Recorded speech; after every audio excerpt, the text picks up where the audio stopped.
మీకు ఈరోజు నా ఎక్స్‌పీరియన్స్ ఒకటి చిన్నది చెప్తాను. దానికన్నా ముందు ఈ టాపిక్ చెప్తాను వినండి. మెడపట్టీకైనా సరే, పైపింగ్‌కైనా సరే మనం క్రాస్ పీస్ ఎందుకు తీసుకుంటామండి? ఇది స్ట్రెయిట్ పీస్ కదా ఇప్పుడు కట్ చేసేది.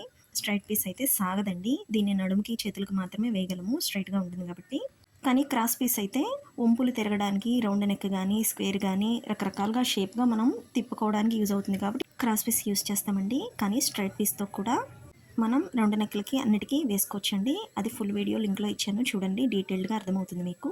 4 ఇయర్స్ బ్యాక్ ఒక ఇద్దరు ఆడపిల్లల తల్లి నా దగ్గర బట్టలు కుట్టించుకునేవారండి. తను డబ్బులు కరెక్ట్‌గా ఇచ్చేసేది. కానీ బార్గెయిన్ చేసేది. కొంచెం పూర్ అని చెప్పేసి నేను తక్కువే తీసుకునేదాన్ని. అయితే ఒకసారి తను నన్ను చాలా రిక్వెస్ట్‌గా మిషన్ నేర్పించమని అడిగింది. చాలా రిక్వెస్ట్ చేసింది. చాలామంది నేర్పించే వాళ్ళు ఉన్నారు కదమ్మా! వాళ్ళ దగ్గర నేర్చుకోండి మీరు. నాకు కుదరదు నేర్పించడము అని చెప్తే ఇంకా ఫైనల్‌గా తను బతిమలాడుతుంటే ఏమనలేక ఓకే చేశానండి. ఓకే చేసిన వెంటనే తనేమడిగిందో తెలుసా? చెప్తే మీరు ఆశ్చర్యపోతారు, నవ్వుతారు. సరే గానీ మిషన్ నేర్పించిన తర్వాత మీ దగ్గర వర్క్ ఇస్తారా మరి? ఈ మాట వినంగానే నాకు ఫ్యూజులు ఎగిరిపోయినాయి. అసలు నేనెవరికీ నేర్పించడానికి ఒప్పుకోను. ఎందుకంటే బ్లౌజు కుట్టడం కంటే కూడా నేర్పించడమే చాలా బిగ్గెస్ట్ టాస్క్ అండి. తనతో నేనేమన్నానో నెక్స్ట్ రీల్‌లో చెప్తానండి. ఈ రీల్‌లో సరిపోదు. వీడియో నచ్చితే లైక్ చేయండి.